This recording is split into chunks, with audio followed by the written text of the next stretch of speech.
서울 아산병원 신경과의 이상암 교수님이십니다. 반갑습니다, 교수님. 네, 안녕하십니까. 네. 서울 아산병원 신경과 이상암입니다. 뭐 수면 부족을 피해야 되고 잠을 잘 자야 되고 과로하지 말고 술 마시지 말고 이런 얘기를 환자분들한테 하면 환자분들이 그 말을 못 알아들을 환자가 어디 있겠습니까? 그런데 환자분들이 실감을 못하고 그 중요성을 인지를 못하는 거예요. 의사들을 만나면 술, 담배 하지 말라고 하는 얘기를 의뢰하니까 그냥 의례적으로 하는 얘기 이 정도로 받아들이고 실제 이것이 굉장히 중요하다는 것을 환자분들이 느끼지를 못하는 것 같아요. 그래서 환자분들 지금 내가 이번에 그 이사하느라고 많이 며칠 피곤했는데 그러고 난 다음에 안 하는 경기를 했다고 얘기를 하면서 정말 놀라워하더라고요. 그래서 나는 정말 피곤하면은 경기를 하는 것 같아요. 그렇게 올 때마다 몇십 번을 얘기를 했는데도 그때는 체감을 못하면서 본인이 직접 하면은 이제 그러니까 본인이 체감해서 그 습득을 알게 되면은 그 경기를 여러 번 해야 이런 것들을 알게 되거든요. 체감을 하게 되거든요. 그러니까 의사의 말을 신뢰를 하면은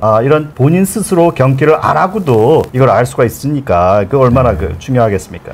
예, 뭐 술, 스트레스, 뭐 수면 부족 이것은 만병의 또 근원이기도 하고 많은 만성 질환에서 꼭 관리가 필요한 요인들인데 뇌전증에서도 똑같이 그리고 더 중요할 것 같습니다. 술을 먹으면 안 되는 이유가 경기가 일어나려고 그러면 머리에서 이제 전기 현상이 발생을 해야 되는데 술을 마시게 되면은 이 경기가 일어나는 이 문턱이 점점 이게 낮아지게 됩니다. 술을 마시게 되면 점점 낮아지게 되기 때문에 어느 한 순간에 올라오게 되면은 그 문턱에 걸리면은 이제 폭발하듯이 이제 그 경기가 일어나서 술은 이제 안 좋고 이제 커피 같은 것은 거꾸로 이제 각성제가 되는 거죠. 이제 각성제가 되기 때문에 하루에 저는 이제 한 잔에서 2잔 이상은 마시지 말라고 이제 그렇게 얘기를 한단 말이에요. 그래서 여러 잔 마시는 분들이 있는데 그런 분들은 한 잔에서 한 2잔 정도 이상은 마시지 말아라 이제 그렇게 말씀을 드리죠. 환자들 하는 질문이 약 먹을 시간을 놓쳤습니다. 근데 이제 한 4시간 지난 약을 먹는 게 맞을까요? 아니면 건너뛰고 다음에 먹는 게 맞을까요?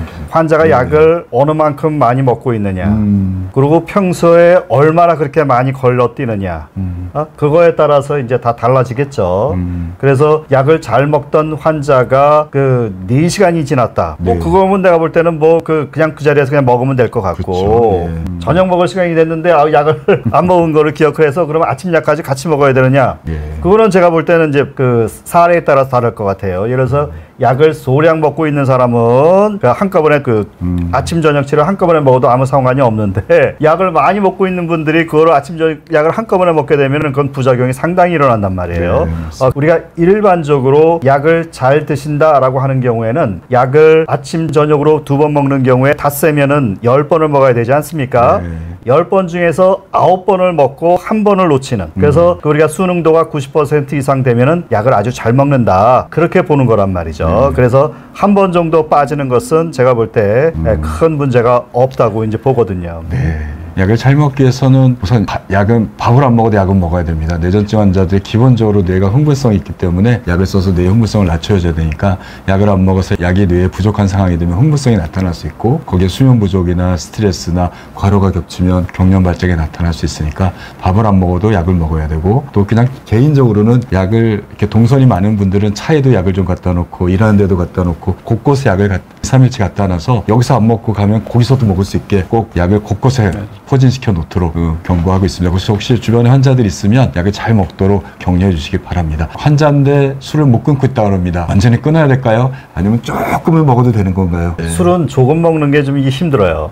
저는 술을 한 잔 마시게 되면 2잔이 되고 2잔은 석 잔 되고 해서 그리고 술을 마셔서 마실 때마다 경기하는 게 아니에요.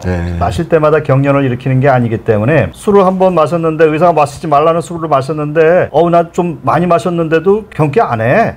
이렇게 되면 그다음부터 이제 술을 마시는 거예요. 그러면은 되게 심한 경기가 반드시 오게 되고 그러는 경우에 다치면은 아주 곤란해지게 되는 경우가 많아요. 그래서 술은 그냥 완벽하게 끊는 것이 바람직합니다. 네, 맞습니다. 저도 같은 의견입니다. 술을 먹다 또 경련하면 약을 또 경련하면부터 3년에서 4년, 5년을 더 먹어야 되거든요. 차라리 술을 끊고 경련이 완치가 된 다음에 담당 선생님하고 잘 상의해서 조금 뭐 먹을지는 그때 결정하는데 술을 먹어서 병을 더 오래 끌지 않도록 하는 게 좋을 것 같습니다. 부작용 때문에 복용하기 싫은데 복용해야 할까요?